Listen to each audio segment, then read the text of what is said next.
Hello and welcome dear friends to our YouTube channel home study. Friends, आज हम लोग discuss करने वाले हैं NCERT solution class 10th chapter 4 exercise 4.4 which is based on the nature of the roots. Friends, basically इसमें हमें ये जानना है कि अगर हमें किसी भी तरह का क्वाड्रेटिक इक्वेशन गिवन है, हम उसका नेचर ऑफ रूट्स यानी कि उसका उस रूट्स का नेचर क्या होगा, तो हम ये कैसे जान सकते हैं। तो उसके पहले हमें ये जानना होगा डिस्क्रिमिनेंट क्या होता है। डिस्क्रिमिनेंट जिसे हम डिनोट करते हैं डी से, बेसिकली एक तरह का फॉर्मूला होता है बी स्क्वायर माइनस 4ac। अगर तो इसमें हमें तीन कंडीशन गिवन होती है। अगर ये तीन कंडीशन सेटिस्फाई होती है तो हम जान सकते हैं कि जो क्वाड्रेटिक इक्वेशन है उसका रूट्स क्या है। तो फ्रेंड्स, इसमें पहली कंडीशन ये है कि अगर discriminant D is greater than zero आता है यानी कि पॉजिटिव आता है, तो उसके जो रूट्स होंगे वो डिस्टिंक्ट और रियल रूट्स होंगे। अब वहीं हमारी सेकंड कंडीशन है कि अगर हमारा डी इक्वल टू जीरो आता है तो उसके जो रूट्स होंगे वो इक्वल और रियल रूट्स होंगे। अगर डी हमारा स्मॉलर देन जीरो आता है तो हमारे जो रूट्स होंगे वो नो रियल रूट्स होंगे, यानी कि उसमें कोई भी रियल रूट्स नहीं होगा। यानी इसमें मतलब वो इमेजरी नंबर कोई आएगा जिसे आयोटा का फॉर्म में, ये इस तरह के फॉर्म में, या अंडर रूट के अंदर नेगेटिव आ सकता है, उसे हम कह सकते हैं नो रियल रूट्स। तो इसमें हमें यही तीन कंडीशन जाननी है। अगर हम ये तीन कंडीशन फॉलो करेंगे तो हमें जो गिवन क्वेश्चन होगा उसका हम D square B square minus 4ac लगाएंगे पहले। फिर हम ये देखेंगे D is greater than zero है और इक्वल टू जीरो है और स्मॉलर देन जीरो है। फिर हम ये कंडीशन देख के फिर जान सकेंगे कि हमारा रूट्स जो है वो क्या है, रियल है कि नो रियल है कि इक्वल रूट्स है। तो फ्रेंड्स, जो हमारा एक्सरसाइज 4.4 है वो बेसिकली इन्हीं तीन कंडीशन पे बेस्ड है डिस्क्रिमिनेंट के। तो आइए हम अब स्टार्ट करते हैं एक्सरसाइज के क्वेश्चन।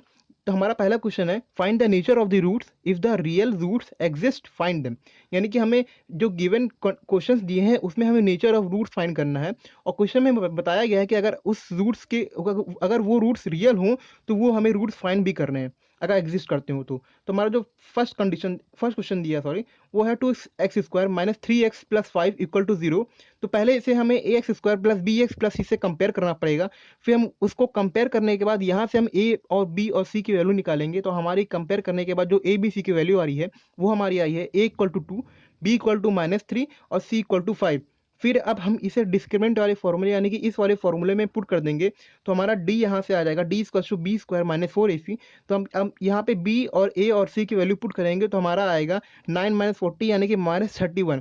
तो हमें यहाँ दिख रहा है कि जो हमारी डी की वैल्यू आई है वो स्मॉलर देन जीरो आई है, यानी कि यहाँ पे नो रियल रूट, यानी कि यहाँ पे थर्ड कंडीशन जो है वो सेटिस्फाई कर रही है। यानी यहाँ पे कोई भी हमारी रियल रूट फॉलो नहीं होगी। हमें साफ साफ दिख रहा है कि ये नेगेटिव नंबर है, यानी कि यहाँ पे कोई रियल रूट नहीं आ रही है। Now we move to the second part. 3x² minus 4√3x plus 4 equal to zero. Firstly हम इसे कंपेयर करेंगे ax² plus bx plus c से। फिर हम यहाँ से ए बी सी की वैल्यू फाइंड करेंगे, फिर उसे हम डिस्क्रिमिनेंट वाले फॉर्मूले में रखेंगे।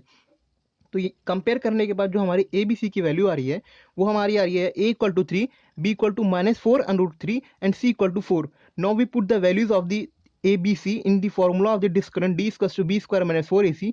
देन पुटिंग द वैल्यू, तो हमारा जो वैल्यू पुट करने के बाद जो आंसर आएगा वो आएगा 48 माइनस 48, यानी कि ये दोनों कट जाएंगे। फिर हमारा जो रियल आंसर आएगा वो हमारा जीरो आएगा, यानी कि यहाँ पे रियल रूट्स एग्जिस्ट नहीं कर रही हैं। Real roots equal real roots हैं, सॉरी, इक्वल रियल रूट्स। तो हमारे यहाँ पे सेकंड कंडीशन सेटिस्फाई हो रही है, यानी कि डी इक्वल टू जीरो वाली condition. Now we move to the third part. 2x² minus 6x plus 3 equal to zero. Firstly हम इसे कंपेयर करेंगे ax² plus bx plus c से। तो ये कंपेयर करने के बाद जो हमारी ए बी सी की वैल्यू आ रही है वो हमारी आई है a equal to 2, b equal to -6 and c equal to 3। Now we put the values of this a b c in the formula of the discriminant d equal to b square minus 4ac। Then हम value put करेंगे तो हमारा आएगा 36 minus 24। तो इसको हम solve करेंगे तो हमारा आएगा 12, यानी कि ये हमारा पॉजिटिव नंबर है। तो हमें दिख रहा है डी की वैल्यू यहाँ पे हमारी ग्रेटर देन जीरो, तो यहाँ पे हमारी फर्स्ट कंडीशन जो है सेटिस्फाई हो रही है, यानी ये वाली। तो यहाँ पे हमारा रियल रूट्स मतलब कि एग्जिस्ट कर रहा है। तो हमें क्वेश्चन में गिवन था अगर हमारी रियल रूट्स एग्जिस्ट कर रही है तो उसे हमें फाइंड भी करना है। Now we find the roots of this quadratic equation. Then हम इसे किसी भी तरह से फाइंड आउट कर सकते हैं, जैसे कि हमने अपने प्रीवियस वीडियो में सीखा है। यानी कि हमें क्वाड्रेटिक फार्मूला से फाइंड करना आता है, फैक्टराइजेशन मेथड से फाइंड आउट करना आता है, या कंप्लीटिंग स्क्वायर मेथड से फाइंड आउट करना आता है। तो हम किसी भी तरह से इस क्वाड्रेटिक इक्वेशन का रूट फाइंड कर सकते हैं। तो अब हम यहाँ से क्वाड्रेटिक फार्मूले के हेल्प से इस क्वाड्रेटिक इक्वेशन का रूट फाइंड करते हैं। तो हमारा आएगा -6 minus B under two plus B square minus 4 इसे अपॉन 2 इसका फॉर्मूला होता है। तो हम यहाँ पे बी और ए और सी की वैल्यू पुट करेंगे तो हमारा आएगा माइनस, और यहाँ पे -b का वो हमारा जो वैल्यू था वो आ जाएगा -6, तो ये दोनों माइनस आपस में कट जाएंगे, तो फिर हमारे यहाँ प्लस माइनस आएगा √b² यानी कि -6 का स्क्वायर -4 इंटू ए हमारा 2 है और सी हमारा 3 है, वैल्यू पुट कर दिए, फिर अपॉन 2a, 2 इंटू ए हमारा 2 है तो यहाँ पे 2 रख दिए। इसको सॉल्व करने के बाद जो हमारा आंसर आएगा वो आएगा 6 + -√12/4। तो यहाँ से हमें फाइंड हो रहा है कि यहाँ से हमारी जो रूट्स आएगा वो दो रूट्स आएंगे, एक प्लस में आ सकता है, एक माइनस में आ सकता है। तो इस तरह से हमारे यहाँ पे दो रूट फाइंड आउट होगा। इसको हम फर्दर सॉल्व करेंगे तो हमारा आएगा 3 + -√3/2। हम यहाँ से 12 को अंडर रूट से बाहर निकालेंगे तो हमारा जो फाइनल आंसर आएगा वो आएगा हमारा 3 + -√3/2। तो यहाँ से हमारी दो वैल्यू एक प्लस में आ जाएगी, एक हमारी माइनस में आ जाएगी। तो इस तरह से हमारा यहाँ पे रूट्स फाइंड आउट हो गया और हमें ये भी पता चल रहा है कि ये जो हमारे रूट्स आ रहे हैं ये रियल रूट्स हैं जो कि एग्जिस्ट कर रहे हैं। Now we move to the second question. Find the value of the k for each of the following quadratic equation so that they have two equal roots. यानी कि हमें क्वेश्चन में फाइंड आउट करने का है find the value of the के, यानी कि क्वेश्चन में हमें के की वैल्यू फाइंड आउट कर रहा है, फाइंड आउट करने कह रहा है और हमें गिवन है कि जो इस क्वेश्चन का जो रूट्स है वो इक्वल रूट्स है, यानी कि डी हमारा यहाँ पे इक्वल टू 0 है, क्योंकि यहाँ पे हमें सेकंड कंडीशन में गिवन है कि जो इक्वल रूट्स होंगे उसके डी इक्वल टू 0 होंगे, तो हमने यहाँ पे डी इक्वल टू 0 ले लिया है। Now we find the firstly ABC's value of by comparing the equation of this quadratic equation to the a² plus bx plus c। तो हमारी ABC की जो वैल्यू आ रही है वो हमारी आई है a = 2, b = k and c = 3। then we put these values in the discriminant formula, d = b² - 4ac।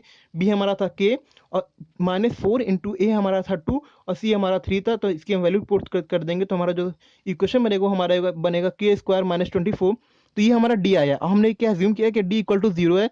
Now we equate this equation to equal to 0। तो हमारे इसको 0 को इक्वल करने के बाद जो हमारा के की वैल्यू आएगी वो हमारी आएगी +2√6, यानी कि यहाँ पर भी हमारी के की दो वैल्यू निकल रही है, एक हमारी निकल रही है +2√6, एक हमारी निकल रही है -2√6। इसी तरह से हमारा जो सेकंड पार्ट वो भी सॉल्व होगा, हमने आपको होमवर्क के तौर पर दिया है, उसका आप आंसर हमारे कमेंट सेक्शन में जरूर बताइएगा। फ्रेंड्स इस वीडियो में बस इतना ही। अगर हमारी वीडियो आपको अच्छी लगती हो तो प्लीज़ लाइक करें, शेयर करें, सब्सक्राइब करें। Thanks for watching.